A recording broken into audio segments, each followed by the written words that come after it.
So in my last video, I talked about WP head function, and similarly there is another function. It's called WP footer. So here how it goes. WP footer loads all the JS files. So basically it stays in the footer area. So you can see it prints scripts or data before the closing body tag on the front end. So how to use this? So if you go to your body, you can firstly do all the document HTML first.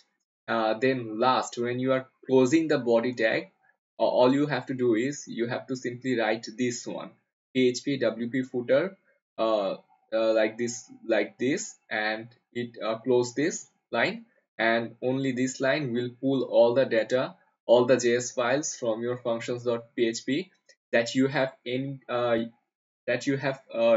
enqueued with WP-enqueue script tag, and this will be responsible for loading all the JS files from there. So WP footer and WP head is two basic essential things that you will need when you are converting your HTML template into WordPress theme. So in later we will see actual use of these two tags, two functions. Uh, so yeah, I'll be seeing you guys in my next video. Till then, take care.